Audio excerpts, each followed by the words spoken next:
जय हिंद साथियों, welcome to my YouTube channel. Bihar police के लाइव क्लास में आप सभी का स्वागत है। देखिए, अगर आपका बिहार पुलिस का 18 अगस्त को एग्ज़ाम है या 21 अगस्त को एग्ज़ाम है तो आप सभी के लिए आज का क्लास बहुत ही महत्वपूर्ण होने वाला है, क्योंकि जो 18 अगस्त के वायरल पेपर हैं उसमें जितने भी क्वेश्चन थे वो सभी क्वेश्चन को हम टाइप करके आपके सामने लेकर चले आए हैं। और अगर आपका 18 अगस्त को एग्ज़ाम है बिहार पुलिस का तो आप निश्चिंत होकर इस वीडियो को देख लीजिए। 100% जो क्वेश्चन है वो आपके एग्ज़ाम में छपेगा। तो उम्मीद है आप सभी जो है इस क्लास से जुड़ गए होंगे। और अगर आपका बिहार पुलिस का एग्ज़ाम अभी तक नहीं हुआ है तो आप इस वीडियो में एक भी क्वेश्चन मिस मत कीजिएगा और एक एक क्वेश्चन को रट जाइएगा, क्योंकि वायरल पेपर है यानी 100% जो है छपने वाला है। समझे कि नहीं? तो आप सभी जो है जल्दी से जल्दी हमारे साथ जुड़ जाएं। देखिए, पहला क्वेश्चन पूछा जा सकता है 18 अगस्त के एग्जाम में कि भारत के किस राज्य में वाल्मीकि टाइगर रिजर्व स्थित है। ये क्वेश्चन बहुत इंपॉर्टेंट है और ये क्वेश्चन 18 अगस्त को पूछा जा सकता है या 21 अगस्त को पूछा जा सकता है कि भारत के किस राज्य में वाल्मीकि टाइगर रिजर्व स्थित है। तो आप सभी जानते हैं इसका राइट आंसर बिहार हो जाएगा। बिहार में वाल्मीकि टाइगर रिजर्व जो है स्थित है। अगला क्वेश्चन देखिए, कपास की पैदावार डैश मिट्टी में अच्छी होती है, यानी कपास की जो खेती होती है किस मिट्टी में अच्छी होती है। तो अभी तक एक बिहार पुलिस में क्वेश्चन नहीं पूछा गया है, लेकिन ये सब क्वेश्चन जो है फेवरेट है और सिलेक्टेड क्वेश्चन है, रामबाण प्रश्न है, आपके लिए बहुत ही इंपॉर्टेंट है कि कपास की पैदावार किस मिट्टी में अच्छी होती है।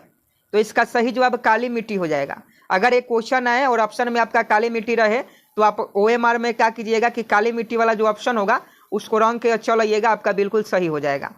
अगला क्वेश्चन देखिएगा, हाल ही में जारी ग्लोबल हंगर इंडेक्स 2022 में भारत को कौन से स्थान मिला।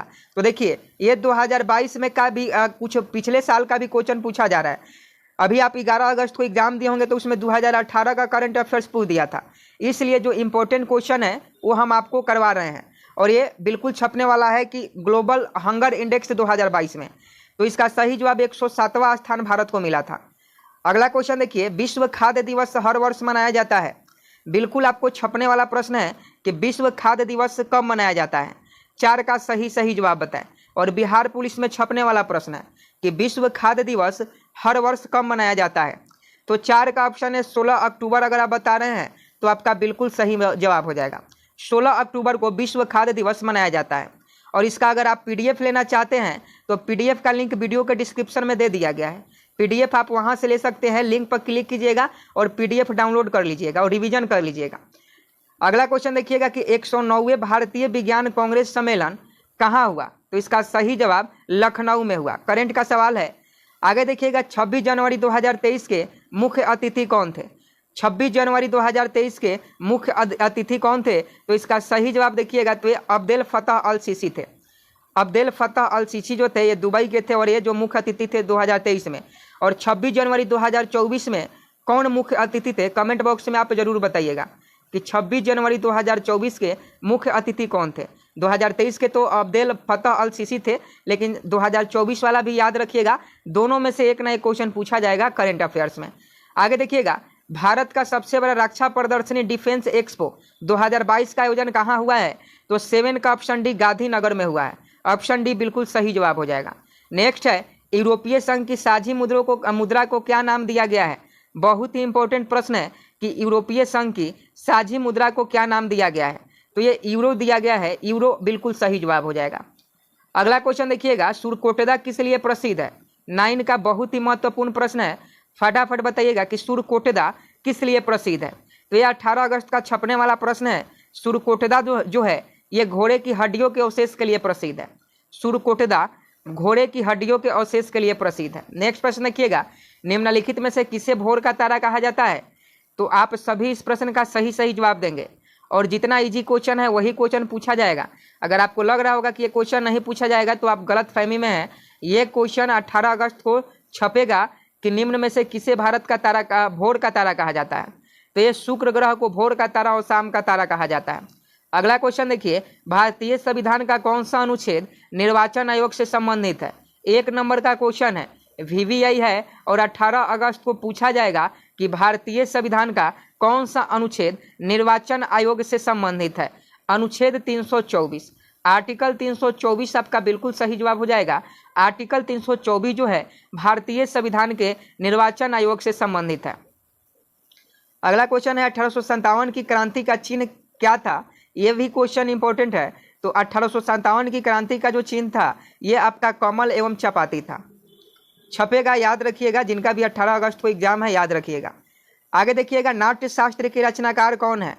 तो नाट्य शास्त्र के जो रचनाकार हैं भरत मुनि हो जाएंगे। अगला क्वेश्चन देखिए, निम्न में कौन सा लोक जनजाति नृत्य कर्नाटक से संबंधित है? तो देखिए कर्नाटक का जो लोक नृत्य है ये आपका यक्षगान है, याद रखिएगा।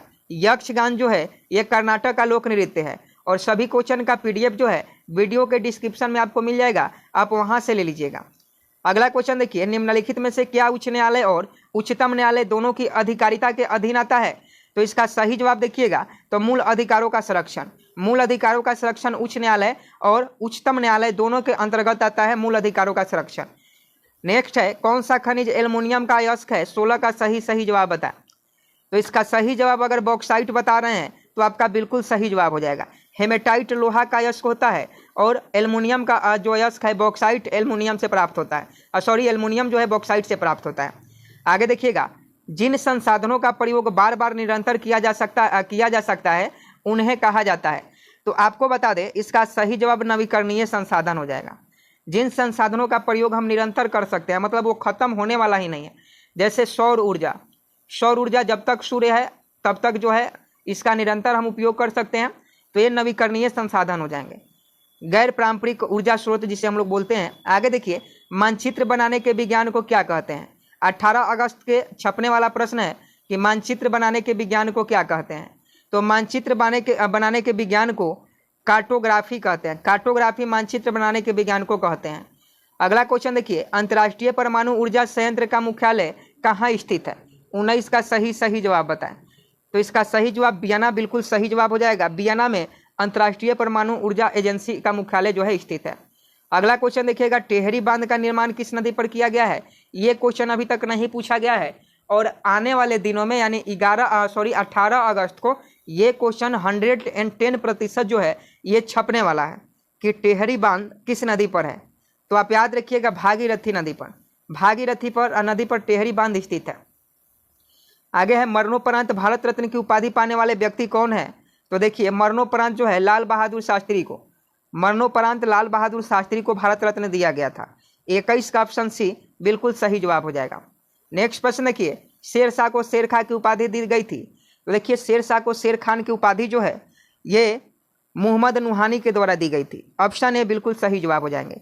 और देखिए क्वेश्चन तैयार करने और वीडियो तैयार करने में बहुत ज़्यादा मेहनत लगता है, तो आपसे रिक्वेस्ट है कि आप हमें सपोर्ट कीजिए।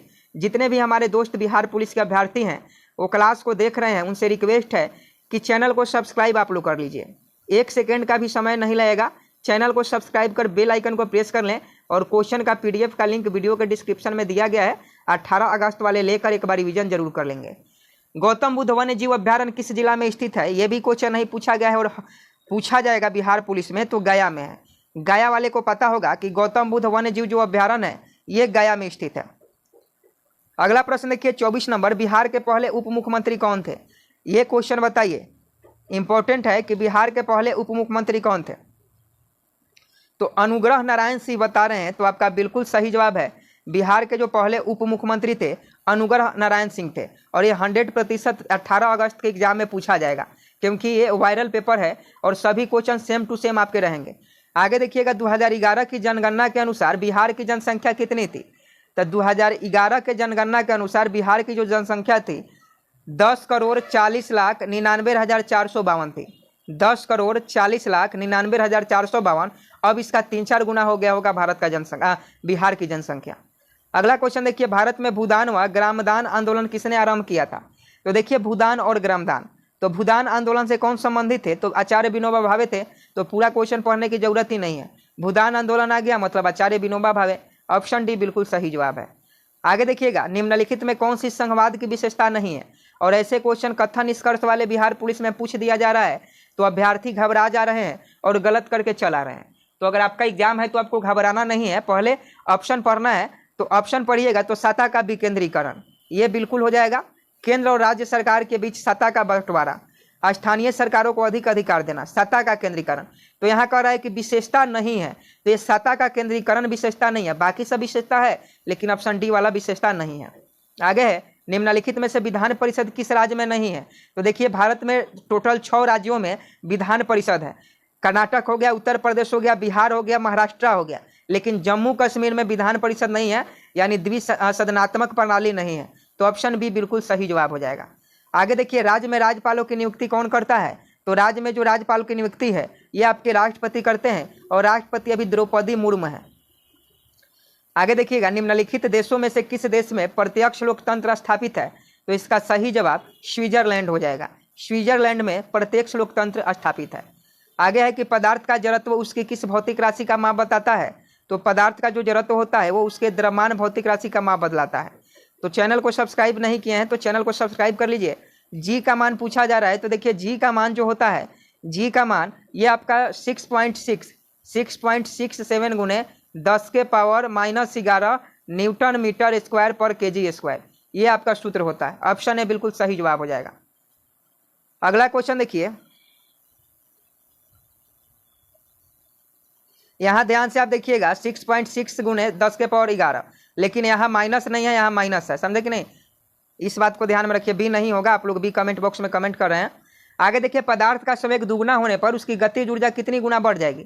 साइंस का क्वेश्चन है और ये 18 अगस्त को 100% क्वेश्चन आपके एग्जाम में छपने वाला है।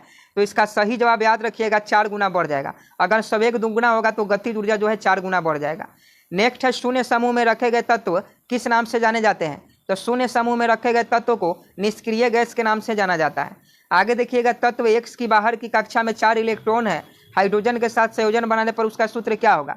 तो तत्व कौन सा है? तत्व X है, और उसके बाहर की जो उसके बाहर कितने इलेक्ट्रॉन है? तो 4 इलेक्ट्रॉन है, और हाइड्रोजन के साथ संयोजन बनाता है। तो X हाइड्रोजन के साथ संयोजन बनाता है और उसके बाहर 4 इलेक्ट्रॉन है। तो ऑप्शन बी बिल्कुल सही जवाब हो जाएगा। आगे देखिए, निम्नलिखित में से किसमें कोबाल्ट पाया जाता है? विटामिन B12 में, बहुत बार करवा चुके हैं। किसी तारे का रंग दर्शाता है? तो आप याद रखिएगा, किसी तारे का जो रंग है उसका ताप दर्शाता है। नेक्स्ट है, पृथ्वी के भूपटल में सर्वाधिक है? तो पृथ्वी के भूपटल में ऑक्सीजन जो है सबसे ज्यादा पाया जाता है। सबसे बड़ा इलेक्ट्रोनेगेटिव तत्व कौन सा है? सबसे बड़ा इलेक्ट्रोनेगेटिव तत्व तो आप सभी जानते हैं फ्लोरीन जो होता है सबसे बड़ा इलेक्ट्रोनेगेटिव तत्व है। नेक्स्ट है, एक दूरदृष्टि दोष से पीड़ित व्यक्ति को, तो देखिए जो व्यक्ति दूरदृष्टि दोष से पीड़ित होते हैं उनको पास की वस्तुएं साफ नहीं दिखाई देती है, जबकि दूर की वस्तुएं साफ दिखाई देती है। तो इसका सही जवाब ऑप्शन बी हो जाएगा। और निकट में क्या होता है कि उनको दूर की वस्तुएं साफ नहीं दिखाई देती है और निकट की वस्तुएं साफ दिखाई देती है। और दूरदृष्टि दोष को दूर करने के लिए तो यहाँ देखिएगा दूर यानी उत्तल लेंस का प्रयोग किया जाता है, और निकट दृष्टि दोष के लिए निकट आ रहा है यानी अवतल लेंस का प्रयोग किया जाता है। याद रखिएगा, दूर के लिए उत्तल और निकट के लिए अवतल। आगे देखिए, 2 ग्रह जिनके उपग्रह नहीं है, तो ये भी क्वेश्चन शायद पूछा गया है, तो बुध और शुक्र हैं। नेक्स्ट है, निम्नलिखित में कौन सा एक विषाणु जनित रोग नहीं है? तो आप सभी जानते हैं हैजा जो है ये विषाणु जनित रोग नहीं है। यहाँ देखिएगा तो विषाणु से रेबीज होता है, खसरा होता है, हर्पिस होता है, मेनेजाइटिस होता है, हेपेटाइटिस होता है, ट्रेकोमा होता है, पोलियो, एड्स, चेचक, छोटी माता, डेंगू ज्वर, गलसोड और इन्फ्लुएंजा, ये सभी वायरस के कारण होता है। आगे देखिएगा, मनुष्य के लिए अति आवश्यक पोषक तत्व कौन सा है? तो इसका सही जवाब वसा, कार्बोहाइड्रेट, प्रोटीन एवं खनिज। नेक्स्ट है, हवाई जहाज के ब्लैक बॉक्स का रंग कैसा होता है? हवाई जहाज का ब्लैक बॉक्स का जो रंग है ये आपका नारंगी लाल होता है। नेक्स्ट है, किस बिंदु पर सेंटीग्रेड और फ़ारेनहाइट तापक्रम एक ही रहते हैं? तो आप सभी जानते हैं -40 डिग्री पर। अगला क्वेश्चन देखिएगा, चालक की वैद्युत प्रतिरोधकता की इकाई क्या होती है? ये ओम होती है। नेक्स्ट है, आधुनिक टेलीफोन उपयोग करता है तो ये आपका रेडियो तरंग का उपयोग करता है। ऑप्शन ए सही हो जाएगा। एंजाइम क्या होता है? तो एंजाइम प्रोटीन होता है, बच्चा जानता है। हीरा किसका अपरूप है? तो हीरा जो है कार्बन के अपरूप होते हैं। आगे देखिएगा, निम्नलिखित द्रव्यों में कौन सा ऊष्मा का बहुत अच्छा चालक है? आप सभी जानते हैं ये पारा जो है विद्युत का चालक होता है और ये क्वेश्चन पूछा जाता है। पारा जो होता है सफ़ेद और चमकीला धातु होता है और यह साधारण ताप पर द्रव अवस्था में विद्यमान रहता है। इसका अपेक्षिक घनत्व 13.6 होता है। पारा ऊष्मा और विद्युत का सुचालक होता है। यह न तो अघत्यवर्ध होता है और न ही तन्य होता है। ये 4.12 केल्विन ताप पर पारा का प्रतिरोध शून्य हो जाता है। पारा का उपयोग जो होता है थर्मामीटर, बैरोमीटर, गैस को एकत्र करने में, धातुओं के अम्लग्न बनाने में, चांदी और सोने के निष्कर्षण में, सिंदूर के निर्माण में, कास्टनर केल्नर विधि द्वारा सोडियम हाइड्रोक्साइड के निर्माण में, मरकरी वाष्प लैंप बनाने के निर्माण में किया जाता है। आगे देखिएगा, निम्नलिखित में किसने एक्स किरण का आविष्कार किया? रंटजन आपका बिल्कुल सही जवाब हो जाएंगे। 1 किलो कैलोरी बराबर कितना जूल होता है? तो आपको याद रखना होगा, इसका सही जवाब 8184 जूल। 1 किलो कैलोरी बराबर 8184 जूल होता है। जल का शुद्धतम रूप वर्षा का जल होता है। चटका हुआ कांच चटकीला प्रतीत होता है, इसका कारण क्या है? तो इसका कारण पूर्ण आंतरिक परावर्तन है। ऑप्शन डी बिल्कुल सही जवाब हो जाएगा। हीरा अत्यधिक चमकता है। रेगिस्तान में मरीचिकी तथा ठंडे देश में मरीचिकी दिखाई देते हैं प्रकाश के पूर्ण आंतरिक परावर्तन के कारण ही। कांच का चटका हुआ भाग चमकीला दिखाई देता है। पानी में पड़ी हुई प्रखनाली चमकीली दिखाई पड़ती है। अगला क्वेश्चन देखिएगा, सूर्य की ऊर्जा उत्पन्न होती है। तो सूर्य की जो ऊर्जा उत्पन्न होती है नाभिकीय संलयन के द्वारा उत्पन्न होती है। अगला क्वेश्चन देखिएगा, प्रतिवर्ष दुनिया भर में विश्व युवा कौशल दिवस किस तारीख को मनाया जाता है? तो इसका सही जवाब 15 जुलाई को हो जाएगा। नेक्स्ट है, हाल ही में 12 जुलाई 2023 को नाबार्ड ने अपना कौन सा स्थापना दिवस मनाया? तो इसका सही जवाब 42वां हो जाएगा। और 12 जुलाई 2024 को 43 जो है ये अपना स्थापना दिवस मनाया। तो 2023 में पूछे 42वां और 43वां जो है 2024 में पूछे। तो आगे देखिए, प्रतिवर्ष दुनिया भर में विश्व जनसंख्या दिवस किस दिन को मनाया जाता है? तो विश्व जनसंख्या दिवस 11 जुलाई को हर साल मनाया जाता है। याद रखिएगा, करंट में भी पूछ सकता है ये क्वेश्चन। 18 अगस्त का जिनका भी एग्जाम है वो लोग याद रखेंगे और चैनल को सब्सक्राइब कर सपोर्ट कीजिए, क्योंकि बहुत मेहनत से ये सभी प्रश्न तैयार किए गए हैं। आगे देखिए, हाल ही में जारी ग्लोबल पीस इंडेक्स 2023 में भारत 163 देशों में से कौन सा स्थान मिला है? तो 2023 में 126वां स्थान इसको मिला था भारत को। अभी जारी नहीं हुआ है, 2024 का जारी होगा तो उसका अलग आंसर हो जाएगा। आगे देखिएगा, हाल ही में कौन 200 अंतर्राष्ट्रीय मैच खेलने वाले पहले पुरुष फुटबॉलर बने हैं? तो इसका सही जवाब जो हो जाएगा क्रिस्टियानो रोनाल्डो। आगे देखिए, टेस्ला यूनिट किस क्षेत्र से संबंधित है? तो टेस्ला जो है चुंबकीय क्षेत्र से संबंधित है। नेक्स्ट है, चाल का मूल मात्रक क्या होता है? तो देखिए, चाल का जो मूल मात्रक होता है ये मीटर पर सेकेंड होता है। नेक्स्ट है, निम्नलिखित में कौन न्यूटन गति के तृतीय नियम से संबंधित है? तो न्यूटन ने 3 गति का नियम दिया था। तृतीय गति का नियम था कि क्रिया के बराबर प्रतिक्रिया होती है। समझे कि नहीं? क्रिया के बराबर क्या होती है? प्रतिक्रिया होती है। तो पानी में ब्रश का टेढ़ा दिखाई देना, 62 का ऑप्शन भी पानी